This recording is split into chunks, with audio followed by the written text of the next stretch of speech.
Susi, bagaimana kabarnya di sore hari ini? Kabar saya sih baik ya, cuma mungkin kabar teman-teman kurang baik nih Sinta ya hari ini karena pasar sesuai baju saya hari ini merah merona. Baik, tapi sebetulnya kalau kita dengarkan ya apa yang pernah disampaikan oleh Menteri Keuangan kita Pak Purbaya, justru di tengah koreksi adalah good time to buy. Nah, menurut Susi sendiri sebetulnya di tengah koreksi yang terjadi pada saat ini, apakah good time to buy atau wait and see terlebih dahulu, mungkin besok bisa terjadi koreksi yang lebih tajam lagi atau seperti apa? Ya, jadi kita harus bisa beda ini Sinta ya dan juga Sarah. Koreksi saat ini memang ini sudah waktunya bubble atau belum? Koreksinya ini apakah karena penurunan ekonomi atau bukan? Perlu dicatat ya, penurunan kita itu karena justru sentimen global. Kan kemarin kita ketahui bahwa Trump mengancam atas kenaikan tarif ya untuk 100% kepada China. Tapi kan sebelumnya kan itu kan masih bisa negosiasi gitu ya, dan itu belum berpengaruh langsung terhadap pasar Indonesia.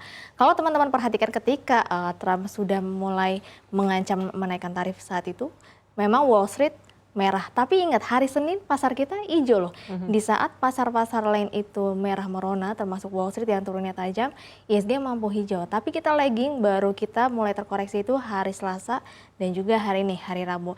Ya memang selain dari ada ancaman Trump kenaikan tarif 100% terhadap China, ternyata kalau kita lihat hari ini juga ada rilis ya kemarin ya, tepatnya defisit APBN kita. Kalau kita lihat 1,56% kita defisit lagi di periode September yang mencapai 371,5 triliun.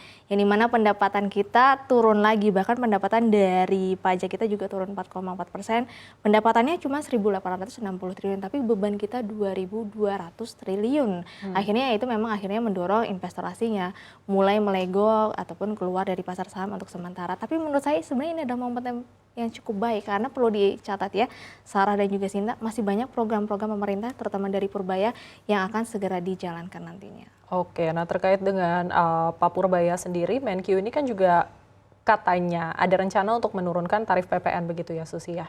Nah sebenarnya seberapa besar sih langkah ini bisa menambah daya beli masyarakat dan juga menopang kinerja emiten konsumsi di IHSG sendiri nantinya? Nah, ketika Pak Purbaya kemarin di dalam APBN kita ngomong bahwa PPN akan diturunkan, perhatiin deh hari ini saham-saham di sektor consumer itu menguat semua. Ada Unilever, ICBP, kemudian Java, bahkan emiten rokok juga naik karena kan itu berpengaruh.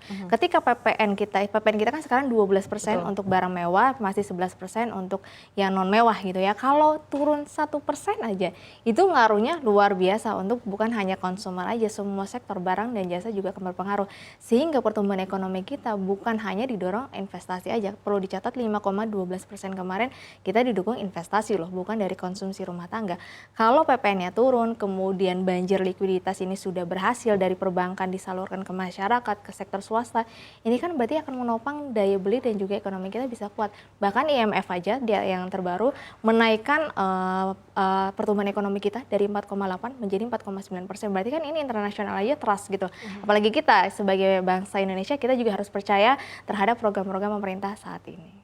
Baik, lalu di tengah proyeksi pertumbuhan ekonomi Indonesia ya, tapi juga ada sentimen-sentimen lain yang juga cukup mempengaruhi pergerakan pasar di pekan ini. Kita lihat ada penantian bagaimana The Fed akan mengambil langkah untuk di sisa tahun 2025 begitu ya.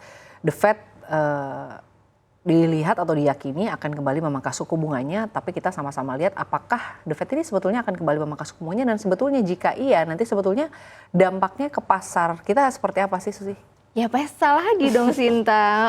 Sebagai investor saya juga selaku pelaku pasar juga pengennya pesta lagi dong. Karena penurunan ini menurut saya hanya koreksi sementara, koreksi sehat aja. Saya sempat mention juga di market fokus sebelumnya bahwa kemungkinan ISG kalau koreksi itu cuma 7.900, 7.800. Menurut saya nggak akan dalam-dalam amat. Dan memang momennya ini lagi ada, momen koreksinya didorong tadi kita masih defisit, kemudian APBN ya, kemudian didorong dari masalah Trump menaikkan tarif. Jadi menurut saya pas banget ada momen untuk ISG itu koreksi sehat dulu. Tapi menurut saya ini hanya koreksi sehat yang memang justru time to buy-nya tuh bagus menurut saya. Karena sebenarnya masih banyak saham-saham yang oke. Dan penurunan ISG saat ini memang juga identik dengan didorong oleh penurunan saham-saham konglomerasi. Tapi nanti balik lagi, kalau misalkan sudah balik ke fundamental, ISG juga bakal cerah lagi kok. Apalagi kan kalau kita lihat minggu depan itu ada RDGBI. Kalau nanti Bank Indonesia pangkas suku bunga lagi, menurut saya itu bisa jadi euforia pasar. Dan saya masih optimis probabilitas untuk The Fed menurunkan suku bunga menurut saya cukup tinggi di Oktober ini. Karena data tenaga kerja itu masih data tenaga kerja mereka itu masih lemah gitu ya, dan juga mereka itu masih defisit juga. Nah, Susi, terkait dengan saham-saham konglomerat, kalau kita lihat di kemarin dan juga di hari ini kan menjadi sorotan ya, karena memang ada tekanan begitu kepada saham-saham konglomerat ini. Nah, kenapa sih ini? Apakah ini karena memang aksi ambil untung yang jangka pendek atau bagaimana, Susi? Ya, pertama saham-saham konglomerat ini dominan udah banyak yang mahal. Naiknya udah gila-gilaan, bukan gila-gilaan lagi. Bayangin aja ada salah satu saham konglomerat naiknya puluhan ribu % gitu ya. Modal 1 juta aja bisa hampir jadi 50 juta lebih gitu ya kalau kita ngomong. Ya cuman kalau kita melihat kan namanya harganya sudah naik gila-gilaan. Contohlah saham konglomerasi Prajogo Pangestu naiknya kan udah banyak yang puluhan ratusan %, apalagi Happy Hapsoro naiknya udah sampai ribuan % gitu, hampir 10.000%, bahkan ada gitu salah satu sahamnya. Ketika sahamnya ini udah mulai mencapai pucuk ya menurut saya wajar aja. Itu kan soalnya udah di luar dari harga valuasinya gitu ya. Jadi menurut saya wajar aja sih ketika mengambil aset taking profit. Jadi ya memang sebagian investor pasti nanti akan balik lagi ke saham-saham fundamental, ya mungkin salah satunya ada saham perbankan ya saat ini mungkin masih murah.